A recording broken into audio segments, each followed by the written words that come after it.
दोस्तों आज जिंदगी के किसी भी हिस्से को उठाकर देख लीजिए जिसमें आपको कोई ना कोई टाटा कंपनी का ब्रांड तो जरूर देख ही जाएगा। टाटा आज के दिन one of the most famous और मोस्ट सक्सेसफुल कंपनीज में से एक है। क्या आप जानते हैं भारत को भी बनाने में कहीं ना कहीं आज टाटा का ही हाथ है। टाटा ग्रुप एक इंडियन ग्लोबल बिजनेस है और ये बात हम प्राउड से बोल सकते हैं। लेकिन टाटा ग्रुप की इस फेनोमेनल सक्सेस का राज क्या है?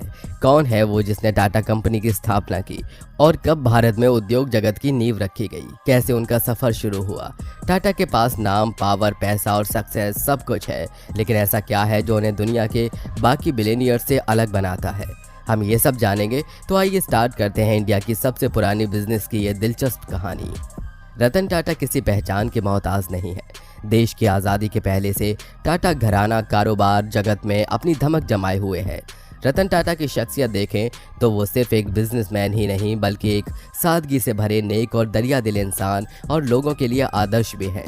वे अपने समूह से जुड़े छोटे से छोटे कर्मचारी को भी अपना परिवार मानते हैं और उनका ख्याल रखने में कोई कसर नहीं छोड़ते। दोस्तों टाटा ग्रुप की शुरुआत 1822 में नुसरवान टाटा ने की थी। जब उनका जन्म हुआ था तो एक एस्ट्रोलॉजर ने कहा था कि एक दिन नुसरवान सारी दुनिया में राज करेगा, वो बहुत अमीर आदमी बनेगा। नुसरवान जी टाटा औरों से अलग थे क्योंकि उन्होंने उस एस्ट्रोलॉजर की बात को सच कर दिखाया। जैसा कि उन दिनों रिवाज था कम उम्र में शादी करने का, तो नुसरवान जी टाटा की भी बचपन में ही शादी करा दी गई थी और 17 साल की उम्र में वो एक बेटे के बाप भी बन गए थे। बच्चे का नाम जमशेद रखा गया। बता दें कि नवसारी के ज़्यादातर लोग अपने गांव से बाहर जाना पसंद नहीं करते थे। उनके लिए उनका गांव ही उनकी पूरी दुनिया थी। लेकिन नुसरवान जी डिफरेंट थे। वो मुंबई जाकर कोई बिजनेस स्टार्ट करना चाहते थे। वो भी अपनी फैमिली के पहले इंसान थे जो नवसारी से बाहर गए थे। नुसरवान जी ना तो ज़्यादा पढ़े लिखे थे और ना ही उनके पास बिजनेस के लायक पैसा था। यहाँ तक कि उन्हें बिजनेस की कोई नॉलेज भी नहीं थी। लेकिन हाँ, उनके अंदर कुछ कर गुजरने का पैशन ज़रूर था। उनके सपने काफ़ी बड़े थे और यही सपने उन्हें मुंबई लेकर आए। अपने साथ वो अपनी वाइफ और बेटे को भी ले गए। मुंबई जाकर उन्होंने एक फ्रेंड की हेल्प से कॉटन का बिजनेस शुरू किया। नुसरवान जी अपने बेटे के लिए बड़े बड़े सपने देखते थे। उनका बिजनेस अच्छा चल पड़ा था और अपने बेटे को बेस्ट एजुकेशन देने के लिए उनसे जो बन पड़ा उन्होंने सब कुछ किया। बिजनेस से जितना भी पैसा आता तो वो पैसा अपने बेटे की पढ़ाई पर खर्च कर देते थे।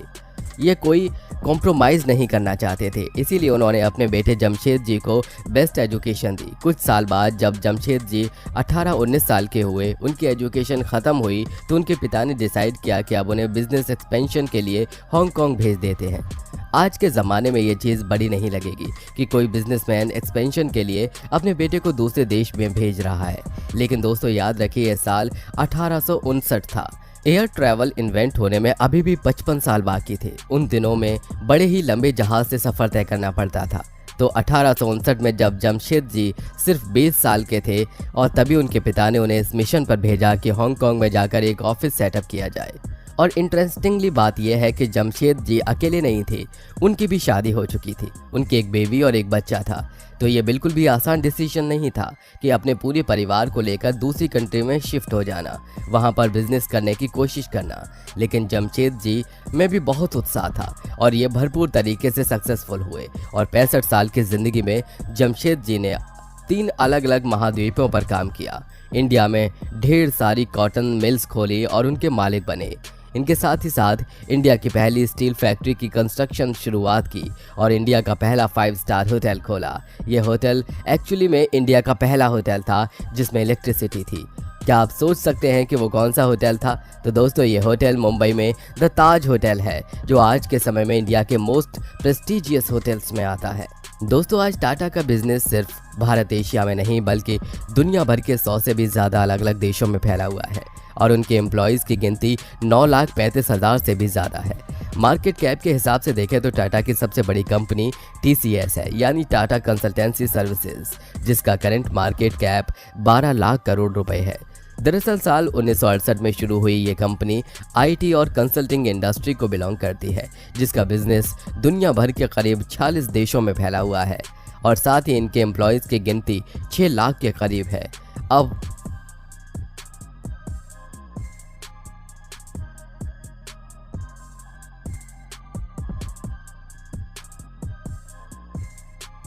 फाइनेंशियली 2021-22 की बात करें तो इसमें TCS की नेट इनकम करीब $5 बिलियन थी। और इन सब चीज़ों के चलते आज एक्सचेंजर के बाद से इसे दुनिया की सबसे बड़ी IT कंपनी माना जाता है। अब आपके मन में ये सवाल आ रहा होगा कि TCS ऐसा आखिर क्या काम करती है कि आज इसकी गिनती दुनिया की सबसे बड़ी IT कंपनीज में की जाती है। आपको बता दें कि TCS वैसे तो दुनिया के कई बड़े बड़े प्रोजेक्ट्स को मैनेज करती है, लेकिन एग्जाम्पल के लिए हम आपको इसके इंडियन पासपोर्ट प्रोजेक्ट के बारे में बताते हैं। अब आप में से काफ़ी सारे लोग ये बात जानते होंगे कि आज से करीब 15 साल पहले तक इंडिया के अंदर पासपोर्ट बनवाने में बहुत ज़्यादा टाइम लगता था, लेकिन TCS के ही बदौलत ये प्रोसेस पहले से कहीं ज़्यादा फास्ट हो चुकी है, क्योंकि TCS ही वो कंपनी है जिसने इंडियन पासपोर्ट के सिस्टम के पूरे प्रोसेस को अप्रूव्ड करने का काम किया।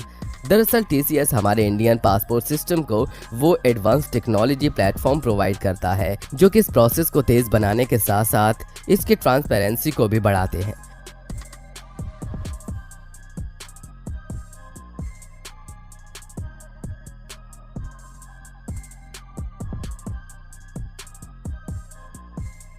आपको बता दें कि टाटा को और मजबूत बनाने वाले जमशेद जी टाटा ने पिछले सेंचुरी में $102 बिलियन यानी 7 लाख करोड़ का दान दिया था।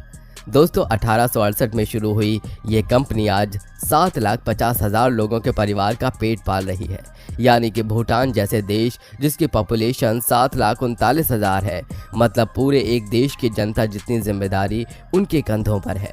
आपको बता दें कि सिर्फ एम्प्लॉयमेंट देकर ही नहीं बल्कि टाटा इंडिया की इकोनॉमी में टैक्स भरकर भी इंडिया की मदद कर रहा है। जैसे 2018 और 19 में टाटा ग्रुप के टाटा कंसल्टेंसी सर्विस ने अकेले 10,000 करोड़ रुपए का टैक्स भरा था। यानी ये कहना गलत नहीं होगा कि अगर इनके करीब 100 कंपनीज के टैक्स को जोड़ दिया जाए तो कई देश की GDP कम पड़ जाएगी।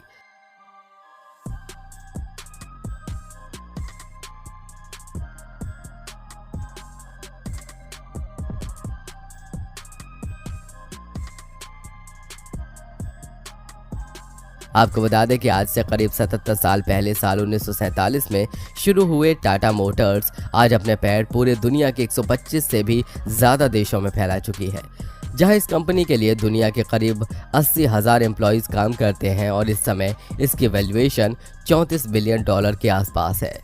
TCS और टाटा मोटर्स के अलावा 8 और ऐसी अमेजिंग इंडस्ट्री हैं जिसमें टाटा ने अपना प्रेजेंट सालों से बनाया हुआ है। फॉर एग्जाम्पल स्टील सेक्टर की बात करें तो इस इंडस्ट्री में टाटा ग्रुप की टाटा स्टील कंपनी पिछले 114 सालों से काम कर रही है और आज इसका भी बिजनेस पूरी दुनिया के करीब 25 से ज़्यादा देशों में फैला हुआ है। और दोस्तों बहुत ही कम लोगों को पता होगा कि टाटा की कमाई का ज़्यादातर हिस्सा दूसरे देशों से अपने शानदार प्रोडक्ट और सर्विसेज के लिए आता है। और अपने देश की यह कंपनी रोजगार देने के मामले में भी एप्पल और गूगल जैसी कंपनी से भी कहीं ऊपर है। और टाटा ट्रस्ट जो कि टाटा ग्रुप का चैरिटेबल फाउंडेशन है, वहां बहुत सारे लोगों की भलाई के लिए काम करता है। और यही वजह है कि टाटा जैसे इंसान सबसे अमीर होने के बावजूद भी अपनी दरियादिली की वजह से अमीरों के टॉप 100 लिस्ट में भी नहीं आते, क्योंकि वो अपने और कंपनी के फायदे का ज़्यादातर हिस्सा देश के ज़रूरतमंद लोगों के लिए दान कर देते हैं।